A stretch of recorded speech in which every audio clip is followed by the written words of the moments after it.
बिस्मिल्लाहिर्रहमानिर्रहीम। एक मरतबा फिर इस प्रीवियस सेगमेंट में हम लोगों ने ऑपरेशनल एम्पलीफायर को देखा था, उसके सिंबल्स देखे थे। ये उसके सिंबल्स थे, ये उसके सिंबल्स थे। ये इन्वर्टिंग इनपुट सिग्नल्स, ये नॉन इन्वर्टिंग, ये माइनस, ये प्लस, ये पावर सप्लाई का प्लस और ये माइनस। ये हमने प्रीवियस सेगमेंट में देखा था। आज हम लोग देखेंगे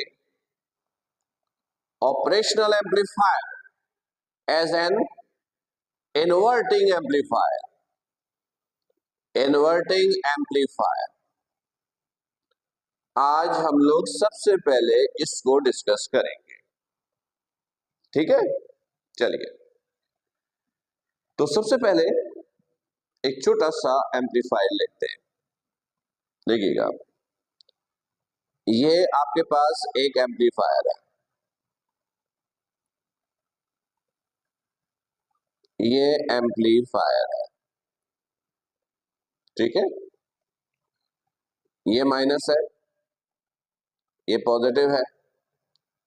ये रेजिस्टेंस आपको पता है बड़ा हाई होता है इनपुट के दरमियान ये, और यहां से आउटपुट इसका रेजिस्टेंस बड़ा लो होता है।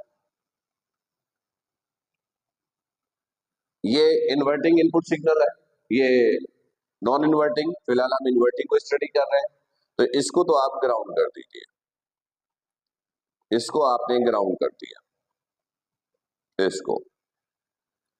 फिर इसको यूज कर रहे हैं एज अ इन्वर्टिंग एम्पलीफायर। तो इनपुट के लिए यहां पर एक इनपुट रेजिस्टेंस लगाया, यहां से इनपुट एसी सप्लाई देंगे। नजर आ रहा है? ठीक है, स्क्रीन पे आ रहा है। ये इनपुट एसी सप्लाई, ये R1, यहां से इनपुट, यहां पर वोल्टेज 0, फिर आउटपुट के लिए ये एक रेजिस्टेंस लगाया, यहां से आउटपुट, दिस इज R2। ये आउटपुट वोल्टेज यहां पर, सही है। यानी जब आपने एम्पलीफायर को एज अ इन्वर्टिंग यूज करना है तो आपको सर्किट कुछ इस तरीके से डिजाइन करनी होगी, सही है। अच्छा, इसमें जो करंट होगा वो I1 और इसमें जो करंट है वो I2। देखिए, इसका रेजिस्टेंस तो बड़ा हाई है, तो करंट तो इधर जाएगा ही नहीं, तो ये करंट जो यहां से आएगा ये यहां से ऐसे जाएगा। एग्री? तो ये दोनों किसमें हुआ? सीरीज में। और सीरीज में करंट क्या रहता है? सेम। सीरीज में करंट क्या रहता है? सेम। तो आप कहोगे कि R1 and R2 are in series, और ये दोनों सीरीज में है, तो करंट दोनों का सेम, यानी I1 इक्वल है किसके? I2 के। चले, ये बात हो गई, गुड, समझ में भी आ गई, ठीक है। अब एक काम करते हैं, अब जरा I1 I2 कैलकुलेट करते हैं। ओम्स लॉ का इस्तेमाल कीजिए। ओम्स लॉ ये कहता है, दिख रहा है, एज वी नो दैट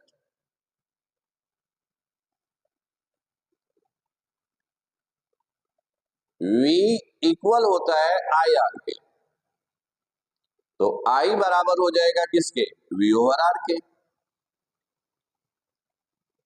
तो इनपुट निकालिए, यहां से इनपुट इसको मिलेगा I1, I is I1, voltage V इन -0, ये टर्मिनल है इसके, V इन -0, यानी V इन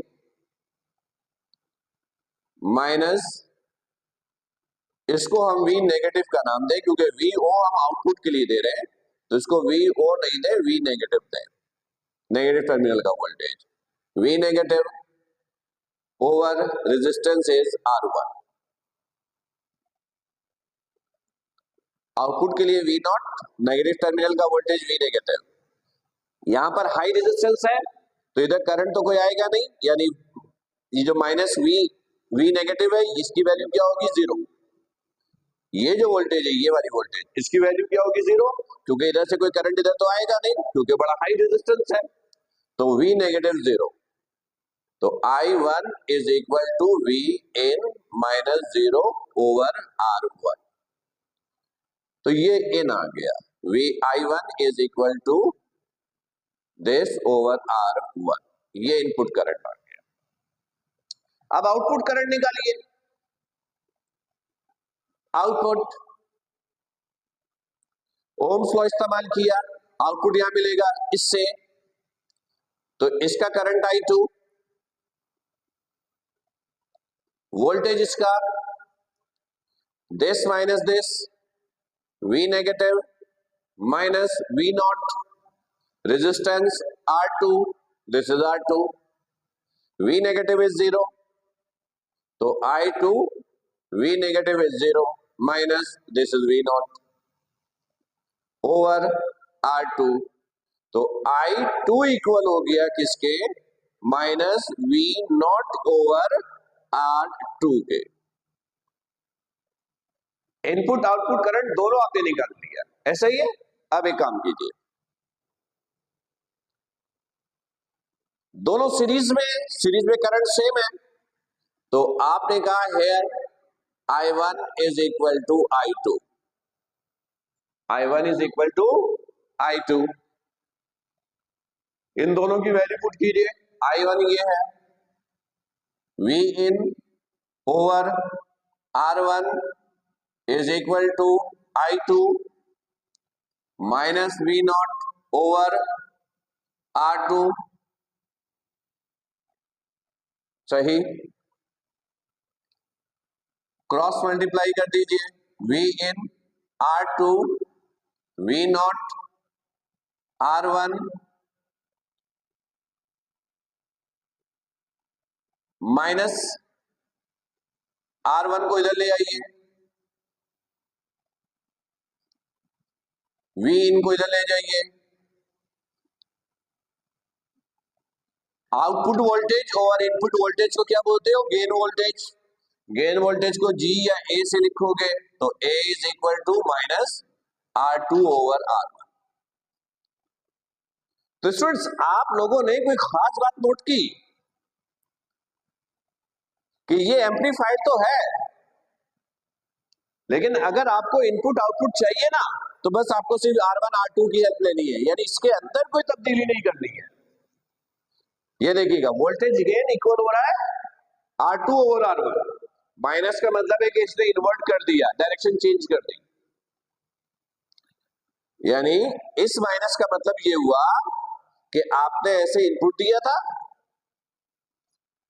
और आउटपुट आपको ऐसे मिला, एम्प्लीफिकेशन तो हुई लेकिन ये मिला, ये यानी ये माइनस इन्वर्ट हो गया, एम्प्लीफिकेशन भी हो गई।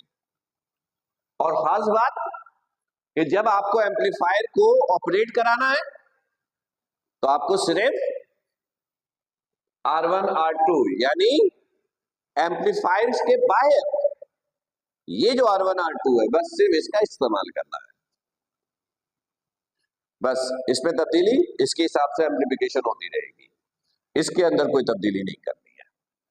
तो ये हम लोगों ने देखा कि एम्पलीफायर को अगर इन्वर्टिंग एम्पलीफायर के तौर पर यूज करना है तो प्रोसेस क्या होगा, वोल्टेज गेन क्या होगा, राइट। तो उम्मीद है कि ये सेगमेंट भी आपको अच्छी तरीके से समझ में आ गया होगा कि amplifier as a inverting amplifier किस तरीके से यूज होता है, बिहेव करता है। फिर भी कोई प्रॉब्लम हो, कोई कंफ्यूजन हो तो आप राइट डाउन करके रखिएगा ताकि लाइव सेशंस में आप उससे पूछ सके, व्हाट्सएप के जरिए भी पूछा जा सकता है। अब अगले सेगमेंट में हम लोग देखेंगे कि amplifier as a non inverting amplifier कैसे यूज होता है। नॉन इन्वर्टिंग एम्पलीफायर सॉरी, अगले सेगमेंट में देखेंगे कि amplifier as a non inverting amplifier कैसे यूज होता है। तो फिलहाल इसको यहीं पर हम लोग स्टॉप करते हैं। और नेक्स्ट सेगमेंट में फिर हम लोग एम्पलीफायर को as a non inverting amplifier discuss करेंगे। उम्मीद है कि ये सारे पॉइंट्स क्लियर होंगे। फिर भी कोई कंफ्यूजन हो तो लाइव सेशन में डिस्कस कीजिएगा। अपना ख्याल रखिएगा। सलाम अलैकुम।